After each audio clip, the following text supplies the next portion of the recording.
जिनके बारे में हम सभी जानते हैं कि वह भगवान श्री राम के सबसे बड़े भक्त थे। उन्होंने अपना पूरा जीवन श्री राम की सेवा में बिता दिया। सभी लोगों को यह बात पता होगी कि हमारे प्यारे हनुमान जी ब्रह्मचारी हैं, लेकिन क्या आपको पता है कि हनुमान जी का एक बेटा भी था? ये बात आपको हैरान कर देगी।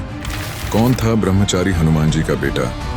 नमस्कार दोस्तों, आज के इस वीडियो में हम विस्तार से बात करेंगे कि यदि हनुमान जी ने अपना जीवन ब्रह्मचारी होकर बिताया और कभी भी पारिवारिक जीवन को नहीं अपनाया तो उनका बेटा कैसे हो सकता है? उनकी माता कौन रही होगी और यह कैसे संभव हुआ होगा? कहते हैं कि उनके बेटे का जन्म किसी स्त्री से नहीं बल्कि एक मछली से हुआ था और पूर्व जन्म में वह कोई अप्सरा थी। जी हाँ दोस्तों, आपने सही सुना। किंतु यह कैसे संभव है? चलिए इस रहस्य का पता लगाते हैं।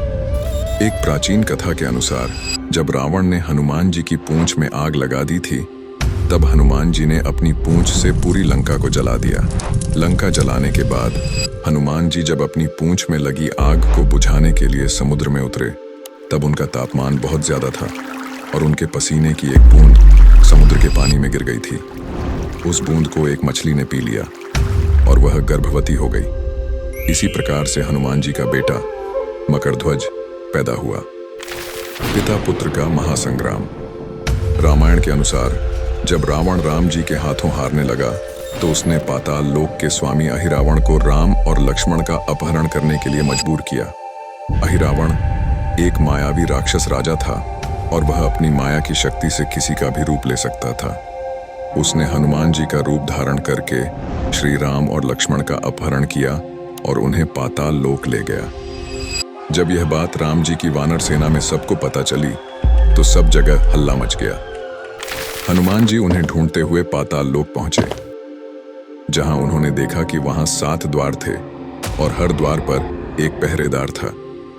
सभी पहरेदारों को हनुमान जी ने हरा दिया, लेकिन अंतिम द्वार पर उन्हीं के समान बलशाली एक वानर पहरा दे रहा था। वह वानर दिखने में एकदम हनुमान जैसा लग रहा था। यह देखकर हनुमान जी को आश्चर्य हुआ। उन्होंने जब उस वानर से परिचय पूछा तो उसने अपना नाम मकरध्वज बताया और अपने पिता का नाम हनुमान बताया। मकरध्वज के मुख से पिता के रूप में अपना नाम सुनकर हनुमान जी बहुत क्रोधित हो गए और बोले, यह असंभव है क्योंकि मैं आजीवन ब्रह्मचारी रहा हूं।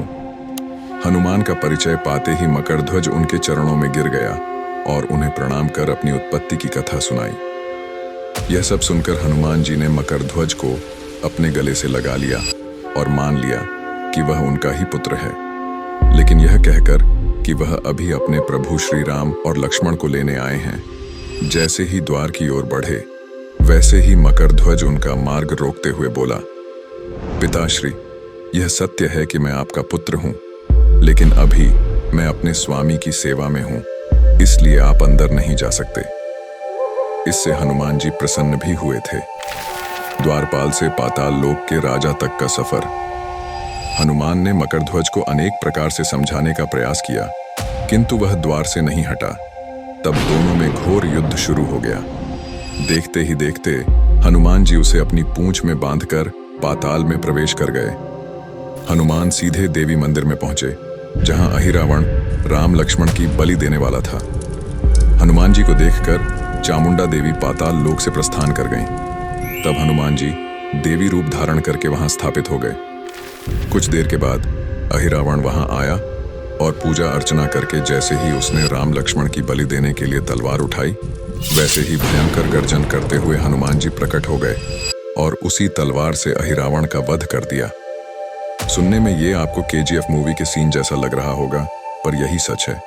क्या पता KGF वालों ने खुद हमारे प्यारे हनुमान जी से प्रेरणा ली हो। तो इसी बात पर यदि आप भी मेरी तरह हनुमान जी के भक्त हैं तो वीडियो के अंत में जय बजरंग बली और जय श्री राम जरूर लिखें। तो जब हनुमान ने राम लक्ष्मण को बंधन से मुक्त किया, तब श्री राम ने पूछा, हनुमान, तुम्हारी पूंछ में यह कौन बंधा है? बिल्कुल तुम्हारे समान ही लग रहा है, इसे बंधन मुक्त कर दो।